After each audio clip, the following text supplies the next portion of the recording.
Hello दोस्तों, कैसे हैं आप लोग। अब तक अगर आप लोगों ने हमारे इस वीडियो को लाइक नहीं किया तो लाइक कर दीजिए, साथ ही साथ हमारे चैनल को सब्सक्राइब कर दीजिए और बगल वाले बेल आइकन को भी क्लिक कर दीजिए। अब तक हमने मार्शल गॉड में देखा कि शू फेंग टेंगटाइजू को बचाने के लिए उन सारे मॉन्स्टर के बीच चला जाता है, मगर वो सारे मॉन्स्टर शू फेंग के ऊपर भारी पड़ने लग जाते हैं।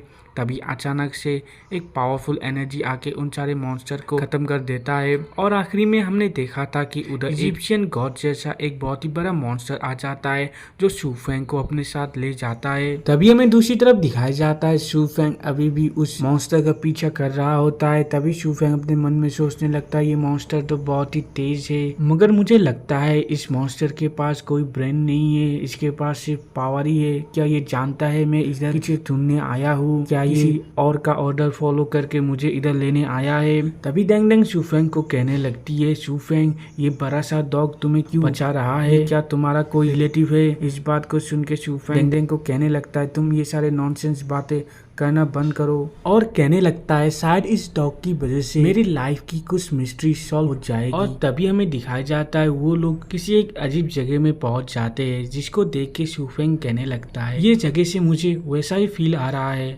जैसा सीनियर होंगफू ने बताया था। तभी डेंग डेंग आगे देखते हुए कहने लगती है वाह, इधर तो बहुत सारे डॉग है। इस इजिप्शियन गॉड जैसे मॉन्स्टर के जैसे बहुत सारे स्टैचू होते हैं, मगर जब शू फेंग अपने हेवनली आई की मदद से चारों तरफ देखने लग जाता है वो कुछ भी नहीं देख पाता है, जिसकी वजह से वो अपने मन में सोचने लगता है शायद इधर स्पिरिचुअल पावर को रोकने के लिए कुछ प्रोटेक्टिव बैरियर लगा गया है। तभी डेंग डेंग शू फेंग को कहने लगती है शू फेंग इतने सारे चीजों को देखने के बाद मैं बहुत ही एक्साइटेड हूँ तुम्हारे फैमिली के लोगों को देखने के लिए। और ऐसा करके वो दोनों उस जगह के अंदर जाने लग जाते हैं। तभी थोड़ा आगे जाने के बाद उन लोगों को एक जलती हुई आग दिखती है, जिसको देख के वो लोग हैरानी से कहने लगते इधर तो आग जल रहा है, इधर किसने आग लगाया है? तभी वो अच्छी तरीके से जब सामने देखते हैं कि उस आग के सामने एक बहुत ही बड़ा मंकी होता है। तभी हमें दिखाया जाता है शू फेंग उस मंकी के पास जाके कहने लगता है मास्टर क्या आपने हमें बचाया है? तभी वो मंकी शू फेंग को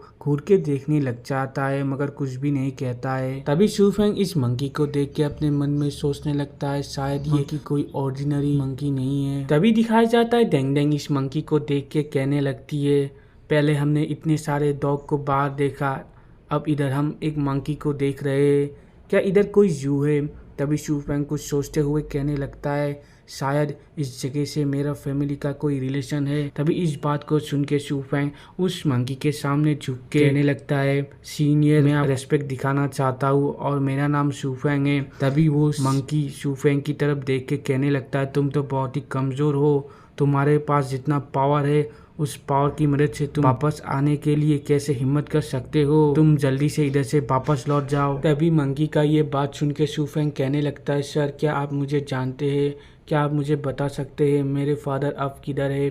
तभी हमें दिखाया जाता है वो मंकी कुछ भी नहीं कहता है और आग में लकड़ी डालने लग जाता है, जिसको देख के शू फेंग दोबारा से कहने लगता है सर मैं अपने फैमिली को मिलना चाहता हूँ, अगर मैंने किसी भी तरीके से आपको ऑफेंड किया है तो मैं इसके लिए आपके सामने माफी मांगना चाहूंगा। तभी हमें दिखाया जाता है अचानक से शू फेंग के सामने कुछ एनर्जी का चीज अपीयर होने लग जाता है, जिसकी वजह से शू फेंग पीछे जाके गिरता है। और तभी शू फेंग सोचने लगता है ऐसा क्यों? तुमने मुझे इधर लाया मगर तुम मुझे अंदर जाने क्यों नहीं दे रहे हो? तभी वो मंकी कहने लगता है तुम बहुत ही वीक हो, मैं और ज्यादा होल्ड बैक नहीं कर सकता हूँ। तभी शू फेंग अपने मन में सोचने लगता है इस दिन के लिए मैंने बहुत ही मेहनत की है, मैं ऐसे ही इसे सो नहीं सकता हूँ। और ये कह के बहुत ही तेजी से अंदर जाने की कोशिश करता है, मगर दोबारा से शू फेंग के सामने वो मंकी आ जाता है, जिसको देख के शू फेंग उस मंकी को कहने लगता है सीनियर आप मेरे सामने क्यों आ रहे हैं? तभी डेंग डेंग शू फेंग को कहने लगती है शू फेंग ये मंकी बहुत ही पावरफुल है और मुझे ऐसा भी लगता है शायद इसी मंकी ने ही मुझे तुम्हारे अंदर सील किया होगा, इसलिए जल्दी से मुझे बाहर निकालो। तभी शू फेंग अपने स्पिरिट गेट की मदद से डेंग डेंग को बाहर निकालता है, मगर डेंग डेंग को देख के भी वो मंकी डेंग डेंग को इग्नोर कर देता है, जिसकी वजह से डेंग डेंग बहुत ही गुस्से में आ जाती है और कहने लगती है तुम्हारी कैसे हिम्मत हुई इस क्वीन को इग्नोर करने की? इविल मंकी तुम्हारी कैसे हिम्मत हुई शू फेंग को इधर से बाहर निकालने की? तुम क्या इस हेवन के किंग समझते हो खुद को? और तुमने इस क्वीन को क्यों सील किया था? तुम्हें आज इन सारी चीजों का एक्सप्लेनेशन देना ही होगा, नहीं तो मैं तुम्हें इधर ही मार डालूंगी। डेंगडेंग का इतना गुस्सा देख के शूफेंग डेंगडेंग को रोकने की कोशिश करता है, मगर वो मंकी डेंगडेंग को घूर के देखने लग जाता है और शूफेंग और डेंगडेंग के ऊपर बहुत ही ज्यादा प्रेशर देने लग जाता है, जिसकी वजह से डेंगडेंग का हालत थोड़ा बिगड़ जाता है। मगर शूफेंग ये सारे चीज होने के बाद भी अपने मन में सोचने लगता है ये मंकी बहुत ही पावरफुल है, मगर तब भी वो हमें नहीं मार रहा है। तभी दिखाया जाता है ये मंकी डेंगडेंग को कहने लगता है तुम तो असुरा वॉल स्पिरिट की एक वॉल स्पिरिट हो, तुम्हारे पास किससे हिम्मत आया मेरे सामने ऐसे बात करने की।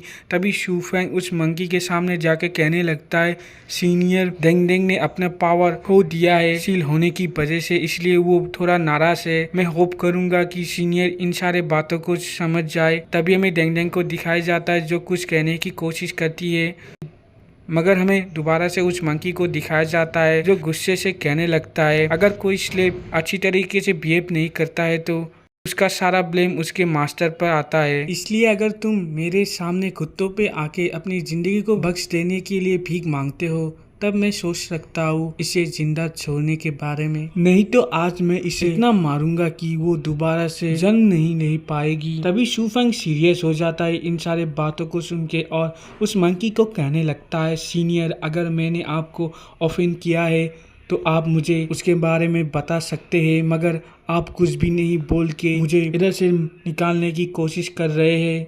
और आपने जो कहा मैं आपके सामने घुटनों पे आके अपनी ज़िंदगी को बख्श देने के लिए माफ़ी मांगूं, ये तो कभी भी नहीं हो सकता है, ये तो इम्पॉसिबल है। तभी ये मंकी गुस्से से कहने लगता है नॉनसेंस बातें करना बंद करो, तुम मुझे ये सिर्फ बताओ तुम घुटनों पे आओगे या नहीं। तभी शूफेंग भी चिल्लाते हुए कहने लगता है मैं कभी भी तुम्हारे सामने घुटनों पे नहीं आऊंगा, अगर तुम उसे जिंदा छोड़ने की बात कहोगे तो मैं बदले अपनी जिंदगी को दे सकता हूँ। इस बात को सुनकर डेंगडेंग भी इमोशनल हो जाती है, मगर दूसरी तरफ दिखाया जाता है शूफेंग का ये सारे बात सुन के वो मंकी हंसने लग जाता है और कहने लगता है अच्छा तुम तो बहुत ही ब्रेव हो, ये तो बहुत ही अच्छी बात है, तुमने अपने फादर के रेपुटेशन को इस तरीके से बना के रखा है।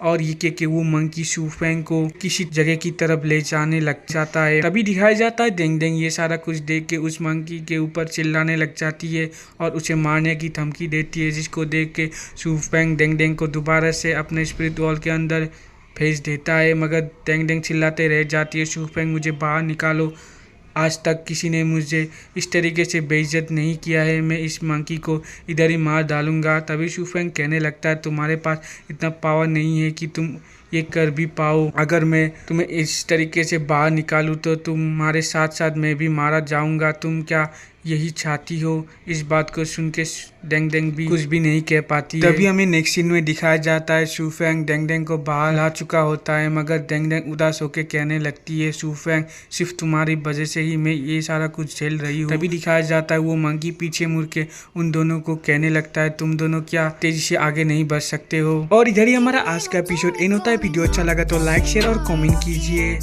और ये मंकी शूफेंग को किधर ले जा रहा है और शूफेंग को क्या मालूम पड़ेगा उधर जाके, इन सारे चीज़ों को जानने के लिए हमारे चैनल को सब्सक्राइब कर दीजिए। Thank you.